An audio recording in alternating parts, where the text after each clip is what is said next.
Welcome to New York's number 2 sports show. The Rangers beat the Arizona Coyotes in a wild and crazy game, 8-5. That's your final score. And a lot of milestones and really notable performances tonight from the Rangers. First off, Jonathan Quick.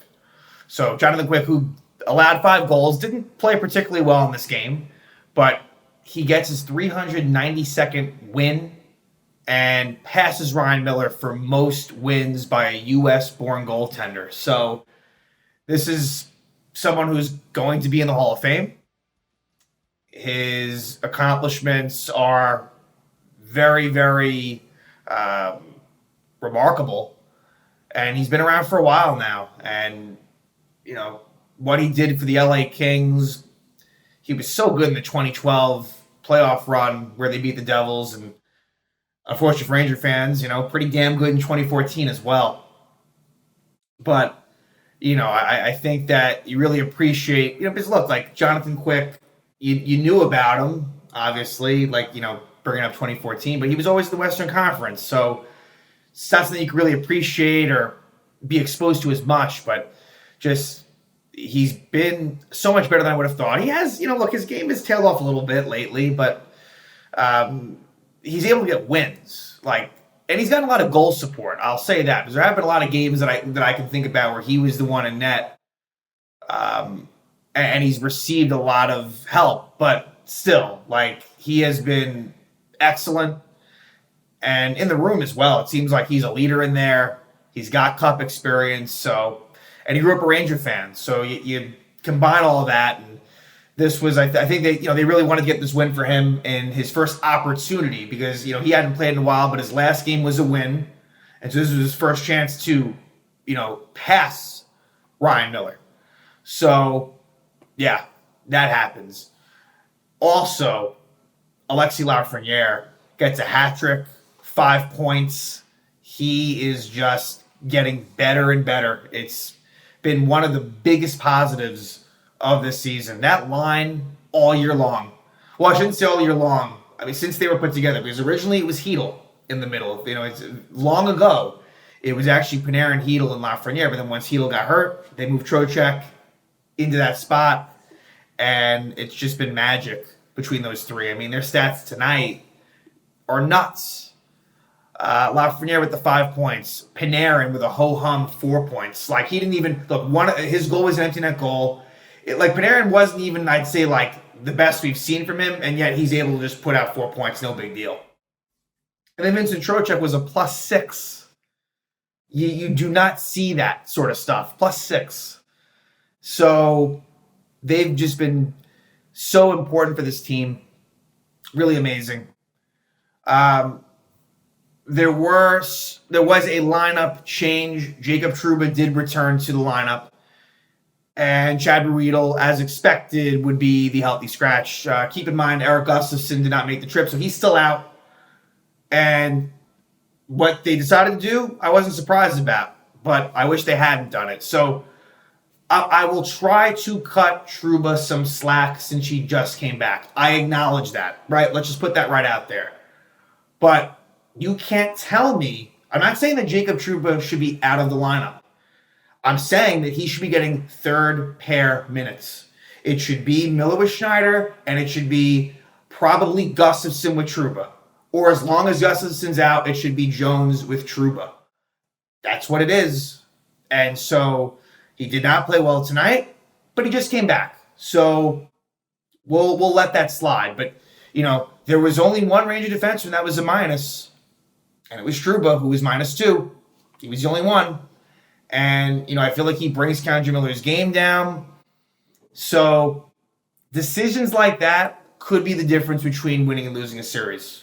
And as much as I love what Peter Laviolette and this coaching staff has done, you got to put your best lineup out there. And so I'm not saying that you would scratch Jacob Trouba. I'm not saying that I'm not saying that Zach Jones is better than him. I'm not saying that.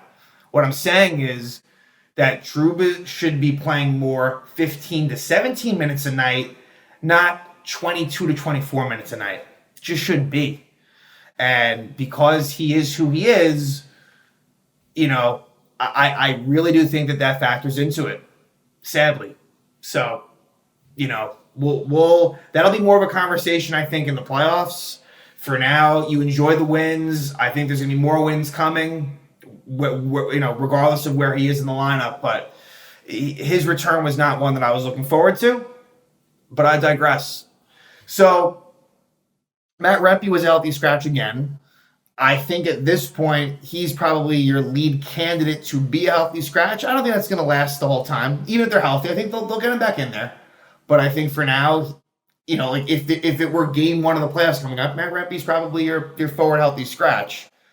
And there have been a lot of struggling Ranger forwards. That's the interesting thing. There's been a lot of, in my opinion, struggling Ranger forwards. But yet, they are getting more than enough production to get these wins. And, they kind of get it from different, as much as you get it every night from the Panarins, the Trochecs, the Lafrenieres, you also do get some big-time goals from unlikely sources. And so we'll talk about that. I guess another milestone was Chris Kreider gets his 300th career NHL goal, all with the Rangers. And it was kind of funny. He had a goal disallowed, and he had the puck in his hands. And when they made the announcement, he just kind of flung it back on the ice. It was pretty funny, actually. But then he ended up scoring not too much after that. So, congratulations to Chris Kreider on goal number 300. So, the Arizona Coyotes have been playing very well lately. You can see there's a lot of young talent on this team. They're, sooner than later, they're going to be a team, I think, that can compete in the Western Conference, but not yet. They're certainly not ready, but they would not go away in this game. As the Rangers had chances, Rangers were leading the entire way. They never trailed, but Arizona did tie it up, at the end of the second period. So this game was actually tied going into the third, and it looked like the Rangers were going to run away at 6-3, but then Arizona scores 2 goals to make it 6-5. So this was a very... Don't let that 8-5 score kind of mislead you. This was a very close... I thought that this was a very close game. Now, the Rangers didn't have a single power play, so it speaks to the Rangers' abilities offensively at even strength, which was good, but let's talk about this one. So, first period, the Rangers take the lead at 14-15, and it was a goal by Alexis Lafrenière. Just a great shot by Lafrenière. His 23rd goal this season from Panarin and Lindgren. So, yeah, Valamak. Who was the goalie for? Hold on one second. Goalie for the Coyotes was Vejmelka. So they had, Vejmelka. Valamaki's the defenseman on Arizona. Vejmelka is the goalie for the Arizona Coyotes. And just a great shot by Lafrenière. Great snipe. And it gives the Rangers a 1-0 lead. Then at 15:43, Barclay Goodrow, high sticks Lawson Krause, but the Rangers do kill it off. And the Rangers really could have led. I thought that the Rangers' first period was pretty good. They could have led by more than one, but that was the score at the end of the first period. Then in the second is when things start to get crazy. And we've seen games like this recently. I think about that Flyer game, earlier in the week, and the Penguin game a couple weeks ago, and there's been similar ones where the Rangers, it's not we look back and we say, hey, this was an ugly one, it wasn't pretty, but they did what they had to do. And in those games, it's a lot of goal scoring. So second period rolls around, and the Rangers do score quickly at 1:59. Ryan Lindgren with his third goal of the season from Fox and Lafrenière. Great cross-ice passing from Lafrenière to Fox, and Fox finds his defensive partner, Lindgren, kind of all alone, and he scores. So Ryan Lindgren had a 3-point night. He had a goal and 2 assists. You don't normally see that from him, but, it was good to see. So with these current defensive pairs, by default, because that's the other thing I didn't bring up, Jones Schneider as a pair is not an ideal one, far from it. So that's kind of the other thing with that. So given these pairs, kind of by default, Lindgren Fox is kind of the best one. And so the Rangers have a 2-0 lead at that point. And then at 6:27, Michelli scores his 14th goal of the season from McBain and Doan.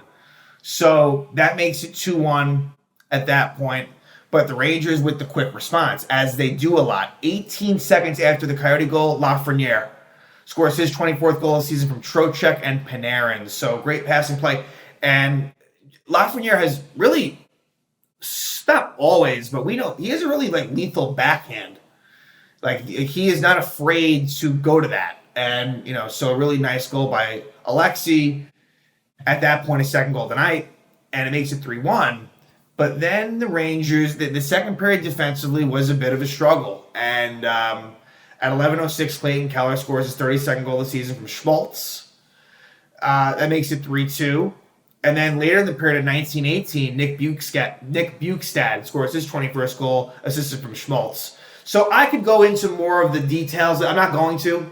There were just so many goals in this game. The Rangers got the win, so I'm not going to harp on some of the specifics. But yeah, not great to allow that goal at the end of the second. And so that's a couple games now, right? Where the Colorado game and the Arizona game where they allowed late second period goals. And so we go to the third. And the big swing that I should mention was that Kreider no goal, which they called goal interference on Jack Roslovic, which I thought was a questionable overturn. You could have went either way, but I kind of felt like the call on the ice would stand and didn't. And so what could have been Rangers up 4-2 very quickly after ends up being a 3-3 tie. In the third, though, at 5:45, Kreider does score and it counts. His 35th goal of the season from Roslovic and Lindgren. So nice setup by Roslovic. I would like to see more from him, but I feel like he has been slightly underwhelming. Not that you really traded much to get him, but I would like to see a little bit more from Roslovic. I've said that, but it's just crazy how the Zibanejad line pales in comparison to the Trocheck line, specifically offensively. I always want to preface that, but the Zibanejad, it's crazy. Rangers scored 8 goals. And Mika had no points. How is that? That's kind of uncanny. But anyway, Rangers take a 4-3 lead with that Kreider goal. Then at 7:16, Zach Jones. So that's what I'm talking about. In this game, and we'll talk about another person that never scores that scores, but Ryan Lindgren had a goal. Now Zach Jones from Lafrenière and Panarin. This was a 2-on-1 play. Beautiful, Lafrenière right to Jones. Great goal. And you got to like what you see from Jones, showing so much more confidence. There was a point in this season when I'm thinking, there is no chance in hell I would feel at all comfortable with Zach Jones playing in a playoff game. And part of my thinking was, okay, they got Chad Ruedel. I thought when they got him, all right, he will be that 7th defenseman if everyone's healthy. Zach Jones. Now, I think even regardless of the handedness, even if a right-handed defenseman got hurt, I'm pretty sure Zach Jones is coming in before Ruedel. That's how good he's been. So give him a lot of credit for sitting out for a while. I kind of thought I felt like he was on the team because they didn't want to risk sending him down because he'd be subject to waivers. So they had no choice. So I kind of thought it was a Libor Hayek light situation. I was dead wrong. He's been really good. So 5-3 Rangers at that point. But then they take a penalty at 8:03. Ryan Lindgren hooks Logan Cooley. And the Rangers score shorthanded. And the goal is by Barclay Goodrow. His second goal of the season unassisted. So I think the Coyote defenseman just fell down. And it was kind of a 2-on-0, but Trocheck let Goodrow go all in. And he scored. So second goal of the year. His first meaningful goal of the year. And I'm sure that had to feel very good for him. He's not provided really any offense, and it's been a tough year for Goodrow. But he does get that short-handed goal to make it 6-3. But the Coyotes would not go away. Rangers would take another penalty. It would be Zach Jones for delayed game at 10:50, so not a great penalty for Jones there. And it ends up being a power play goal. Lawson Krause, his 21st of the season from Cooley and Bukestad at 12:21. So it's 6-4. And that was kind of not great defensive coverage there on that power play. And then at 14:26, Coyotes make it 6-5. Logan Cooley with his 17th goal of the season from Valimaki and Michelli. And this was one where I think the fourth line was on. That fourth line, it's been a rough go for them. I think Will Cooley has, not been great lately. Jimmy Vesey as well has not really done the job. So it's 6-5 at that point. But the Rangers were able to get it done. Coyotes pulled the goalie pretty early. And at 17:35, Panarin scores his 44th goal of the season from Kakko. So a nice job by Kakko to force the turnover, pass it to Panarin, who gets the goal. And then the Coyotes pulled the goalie again, just so Alexis Lafrenière can get his first career hat trick. 25th goal of the season for Lafrenière from Trocheck and Fox. So 50s are wild in the sense that Alexis Lafrenière reaches the 50-point mark. I think he's at 52 now. And on that goal, Trocheck 50 assists. Adam Fox with his 50th assist, and the New York Rangers get their 50th win. So this is a night of, again, sort of milestones and achievements. And yeah, so the Rangers are now 50-20-4. Like, that is some record.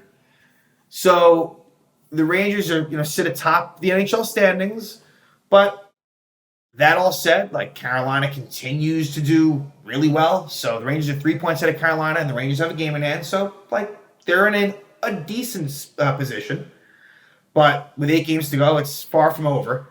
And so we'll see what happens. So now the Rangers, their final 8 games, 6 of them are at home, 2 of them are on the road, and 1 of them is at the Islanders. So really, your one true road game left in terms of any sort of travel is Detroit. And like, the toughest team you play standings-wise would technically be the Flyers. But it'll be the Rangers are going to be playing a lot of either non-playoff teams or teams that are really fighting for one of those last couple of playoff spots. So one of those teams, but they're on the fringe, and look, they're not going to make it in all likelihood, but they're not dead.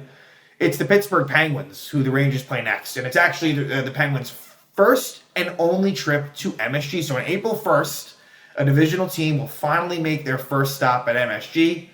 Penguins are coming off of another bad blown lead for the Penguins. They lose in a shootout to the Columbus Blue Jackets. So the Rangers should have the advantage against a Penguin team that just, loses tough game after tough game. It's crazy. They really can't protect leads. I'm kind of, I think with Mike Sullivan, like, I don't know how much longer that lasts. But, they have all those veterans, and that's just the path that they've chosen to go. And I don't know. I think that the future for the Penguins, I don't think is the brightest, but either way, as it pertains to Monday, Rangers will come back home and we'll see what they do versus Pittsburgh. But yeah, I would expect Igor to be in net for that one. And yeah, the Rangers just got to stay healthy and just continue to pile up the wins, because the more wins they get, there is a definite gain. And I wouldn't always say this, but if they can finish in first in the conference, the way things are looking, I think that's a good path to take, and one that they should certainly concern themselves with. But at the same time, what would be great is if the Rangers can really play well in these next 4, 5, 6 games and put themselves in a spot where they're basically at the point of clinching the conference. And at that point, you can really consider maybe resting some players. And it's not that I think it's important to keep that same attitude and mindset. I think you can be strategic about it. I don't think you have to just sit everyone at once. It can kind of be a sit this guy here, sit that guy there.